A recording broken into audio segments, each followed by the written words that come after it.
20-25 दिनों से मर्यादा पुरुषोत्तम प्रभु श्री राम की धरती और मर्यादा पुरुषोत्तम प्रभु श्री राम का मंदिर और मंदिर में हुई डकैती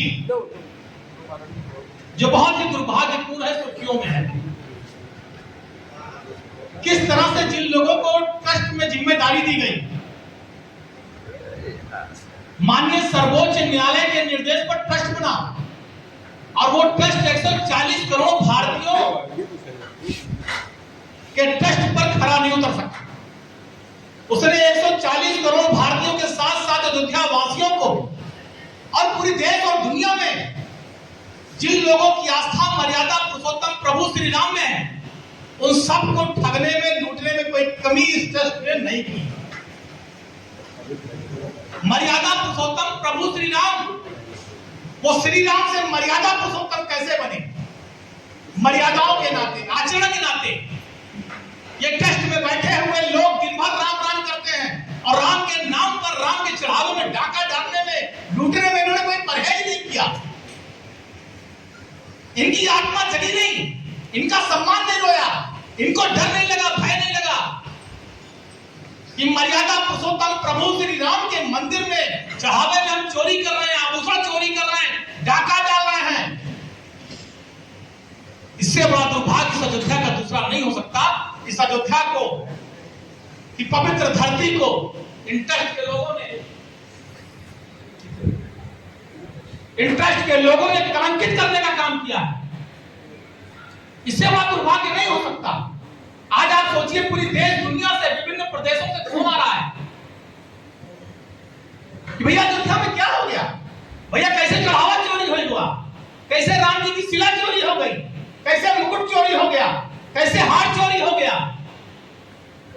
जिस गरीब आदमी ने 5 रुपया डाला होगा, 1 रुपए का सिक्का भी दान पात्र में डाला होगा, और जिसने 5 करोड़ रुपया दिया होगा, आज दोनों परेशान है कि हमारे चढ़ावे को चोरी कर लिया ट्रस्ट के लोगों ने। इससे बड़ा दुर्भाग्य और कुछ नहीं हो सकता। इससे बड़ा दुर्भाग्य और कुछ नहीं हो सकता। और आप सोचिए कि आज भी मैं आरोप लगा रहा हूं, आज भी सरकार और ट्रस्ट मिली मार खेल रही है। कहीं कुछ नहीं होने वाला, केवल मिली मार चल रही है। एसआईटी बनाकर देशवासियों को ठगने और बेवकूफ बनाने का तरीका चल रहा है। जब 5 तारीख को पहली बार रुपया बरामद हुआ था, छापा पड़ा था, तो 5 तारीख को पहली बार एफआईआर क्यों नहीं कराया? चंपत राय ने, जो महासचिव थे ट्रस्ट के, जब 5 तारीख को पहली बार पैसा घर से बरामद हुआ चढ़ावा चोरी का, तो 5 तारीख को एफआईआर क्यों नहीं कराई गई? क्यों नहीं 5 तारीख को मुकदमा दर्ज कराया गया? क्यों चंपत राय ट्रस्ट के लोगों ने इसको छुपाने का काम किया? 140 करोड़ भारतीयों को इस बात का जवाब ट्रस्ट के लोगों को देना चाहिए। इस बात का जवाब कि 5 तारीख को एफआईआर क्यों नहीं हुई? क्यों छुपाते रहे अपनी चोरी को? क्यों इस बात को छुपाते रहे कि जिनकी भर्ती उन्होंने की है वो कई वर्षों से लगातार राम मंदिर को लूट रहे हैं? गजनबी ने लूटा 17 बार, ये 40 दिन में लूटे 70 बार, 72 बार, चलो 72 हो गया, ये 2 और बढ़ा दिया। गजनबी के भी रिकॉर्ड को तोड़ दिया ट्रस्ट के लोगों ने। इतना बड़ा काम किया कि राम मंदिर ट्रस्ट को इतनी बार लूटा उन लोगों ने। 5 तारीख को जब चोरी का माल मिला, घर से बरामद हुआ, तो चंपत राय जी इतने दिनों तक, जब तक एसआईटी और एफआईआर नहीं हुई, क्या कर रहे थे? क्या 2020 खेल रहे थे? मतलब इसका मतलब सब जानने के बाद मौन रख करके 140 करोड़ के साथ साथ अयोध्या वासियों को बेवकूफ बना रहे हैं। सब जानकारी में होने के बाद इससे बड़ा दुर्भाग्य कुछ नहीं हो सकता कि चंपत राय की जानकारी में सारी चीजें होने के बाद चंपत राय मौन है। और चंपत राय, जब आदरणीय अखिलेश यादव जी ने ट्वीट किया, पेज बनाया, तो चंपत राय क्या बोले? उल्लिखित कि अभी कोई जानकारी नहीं, हमारा ऑडिट हो रहा है। उल्लिखित की जानकारी नहीं है, अभी ऑडिट हो रहा है। ये बयान इन्होंने 7 या 8 तारीख में दिया था चंपत राय ने, और 5 तारीख को रुपए का माल बरामद हो चुका था। तो ये साफ साफ इस बात का प्रमाण है कि चंपत राय के नेतृत्व में डकैती पड़ रही थी। डकैतों के सरगना, राम मंदिर लूट कांड के सरगना चंपत राय हैं। चंपत राय राम मंदिर में जो चढ़ावे की डकैती लूट हुई है उसके सरगना है। उनके नेतृत्व में डकैती और लूट हुई थी। अगर उनको मन वचन कर्म से ईमानदार होते तो 5 तारीख को ही उनको एफआईआर करानी चाहिए थी, और 5 तारीख ही नहीं, जब उसके पहले महिपाल सिंह ने इनको सूचना दी थी। जब बक्सा उठवाया गया था, बक्से में रुपया ज्यादा निकला था, लिखा पढ़ी में कम था लेकिन बक्से में ज्यादा था, और जब महिपाल सिंह ने सूचना वर्ष पहले दी थी तभी इनको एफआईआर करना चाहिए था कि बैंक के कर्मी और रुपया गिनने वाले कौन कौन लोग मिले हैं जो इस तरह से चढ़ावे में चोरी कर रहे हैं। लेकिन तब भी चंपत राय, अनिल मिश्रा, गोपाल राव ने कोई काम नहीं किया। ये तीनों आदमी मास्टरमाइंड हैं, सरताज है। राम मंदिर चढ़ावा डकैती कांड के ये तीनों प्रमुख हैं। इन पर भी कार्रवाई होनी चाहिए, इन पर भी मुकदमा दर्ज होना चाहिए। छोटी मछलियों को फंसा दिया गया, सरगना को छोड़ दिया गया। और सुनिए उससे बड़ी बात, ट्रस्ट के कोषाध्यक्ष पता नहीं कहां है, कौन सी कुंभकर्ण के नीचे सो रहे हैं। भाई जब 5 तारीख को रुपया बरामद हो गया मंदिर में रुपया गिनने वाले के घर से, सारा मामला कोषाध्यक्ष गायब है। कोषाध्यक्ष ने 3 दिन पहले चिट्ठी जारी की, ना तो उसमें साइन है ना मोहर है, और उस पर लिख दिया कि चंपत राय और अनिल मिश्रा का इस्तीफा इनको प्राप्त हुआ है कोषाध्यक्ष को, इस पे 11 तारीख को विचार करेंगे। आप सोचिए कि इतने संकट के समय में, जब इतना क्रूशियल समय है, इतनी बड़ी घटना हो गई है, इनको तो तुरंत मीटिंग बुलानी चाहिए थी, इनको तुरंत मीटिंग कॉल करके इस मुद्दे पर बात करनी चाहिए थी। अब ये 11 तक का समय क्यों दिया जानते हैं? कि जितने इनकी डकैती के सबूत सब मिटाए जा सके। चंपत राय, अनिल मिश्रा, गोपाल राव की डकैती के जो सबूत और प्रमाण है वो मिटाए जा सके। उन सबूतों को मिटाने के लिए मीटिंग 11 जुलाई कर रहे हैं। अरे भाई मीटिंग तत्काल, इतना गंभीर मुद्दा, पूरा देश जल रहा है, पूरे देश की आस्था के साथ आपने खिलवाड़ किया है। देश की मीडिया, प्रदेश की मीडिया, सारी तरह में खबरें चल रही है, डेली अखबारों में एक पन्ने की खबर छप रही है, और उसके बाद आप 11 तारीख को मीटिंग करेंगे। आज मीटिंग अभी क्यों नहीं करते, कॉल करते? और कोष का मामला, कोषाध्यक्ष गायब है, तो इसमें कोषाध्यक्ष का भी कहीं ना कहीं हाथ लगा सना है। वो भी सबूत मिटवाने में लगे हुए हैं। पूरा ट्रस्ट भंग कर देना चाहिए।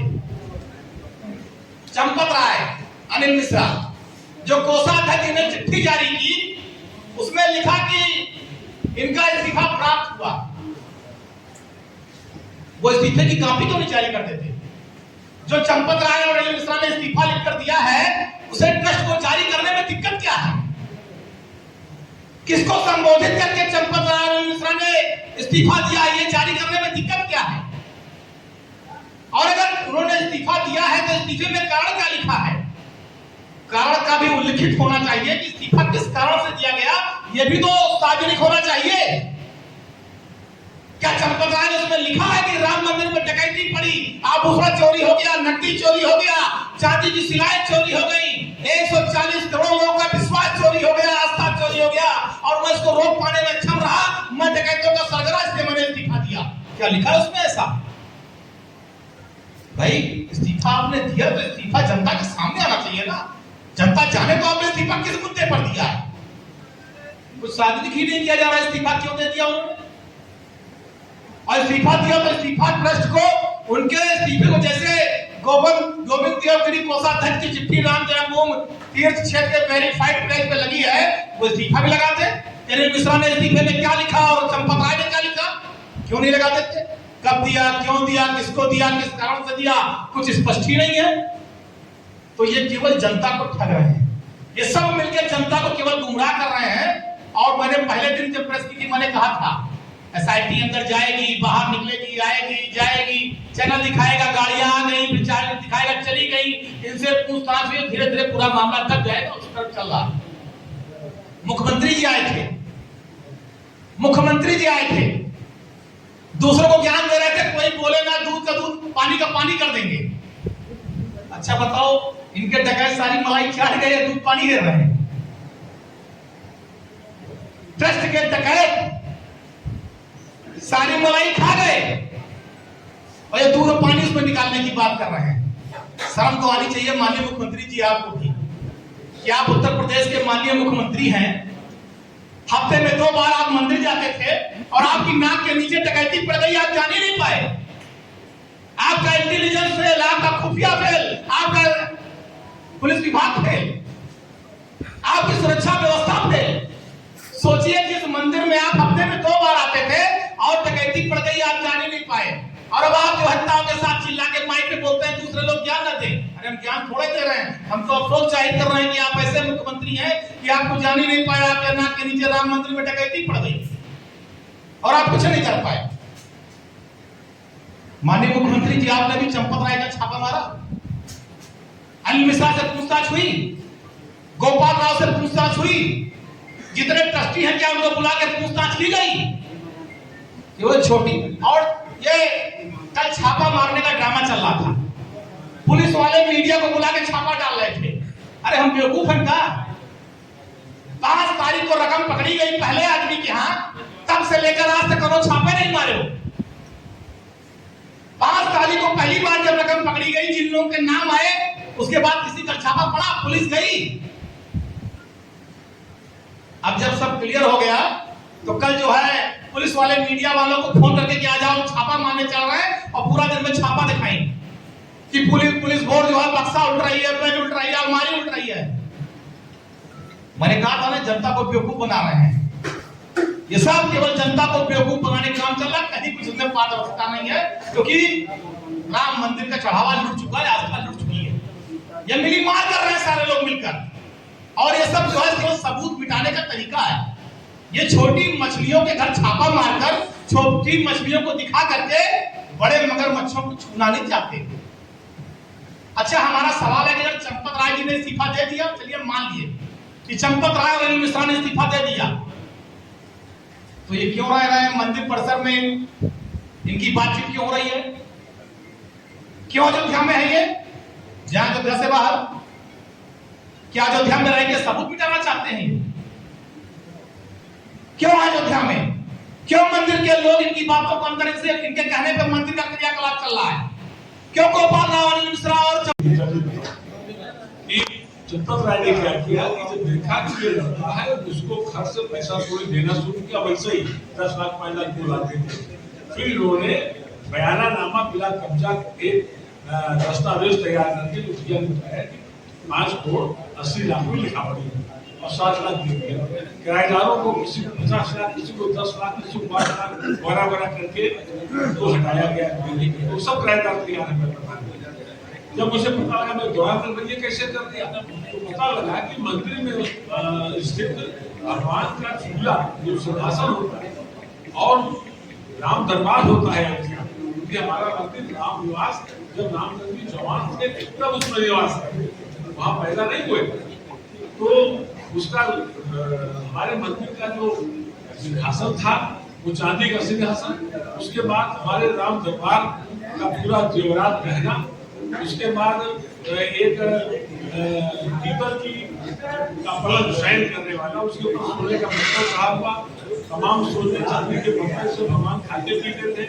ये सारा सामान जब महंत जी से फर्जी बयानानामा बिला कब्जा लिखा कर दिया तो सब अपने हाथ रखवा लिया। ये कैसे आप कर सकते हैं? बलपा पर खाली करिए, आप आए कौन इसके? यहाँ पर बनावा है, कोई कागज है, पत्र आप पूछ कैसे गए? तो इन्होंने कहा कि देखिए हम लोग यहाँ बड़ा मंदिर बनाएंगे, हमें पता चल गया है कि असली पत्र आप लोग हैं, असली मालिक है, तो 4-6 करोड़ आप ही ले लीजिए। हमने चोरों दे दिया 5 करोड़, तो आप तो उसके मालिक हैं, तो आप जितना नहीं हम दे दे भाई, लेकिन हम मंदिर में उसको जाने दीजिए। हमारा सबके करोड़ों गहना कहाँ गया? करोड़ कहाँ के रखा? तो हमने कहा उसकी रसीद दीजिए। मैं दोनों की हैसियत से कह रहा हूँ, मेरे पास जो कुछ सब रजिस्टर्ड डॉक्यूमेंट है, उन्होंने कहा ठीक है देंगे। पहले बाद में साहब मिलते नहीं, मेरे एक आध मांगवा करे छोड़िए, वो सब सुरक्षित मिल जाएगी। तो मैंने FIR का सिलसिला किया, क्योंकि इधर जब से वहां चढ़ावा भी चल रहा है, उस चढ़ावे में पूरा हजम कर रहे। जो राम जी के ऊपर चढ़ावा है उसकी तो कम से कम वहां के ये कुछ नए पदाधिकारी है उसकी गिनती है। मंदिर राम निवास के चढ़ावे का कितना रकम आई, कितना सोना चढ़ा, कितना रुपया चढ़ा, इसका कोई रिकॉर्ड नहीं। वो सब चंपत राय शेरे साहब को उनके यहाँ कैसे बोल के चली जाती, ये अद्भुत बात है। तो न तो उस चढ़ावे का कोई बता रहे हैं साहब, न वो लौटा रहे हैं, गहना गुड़िया जो 10 करोड़ की है, और ना मंजूरी वापस करने की बात कर रहे हैं।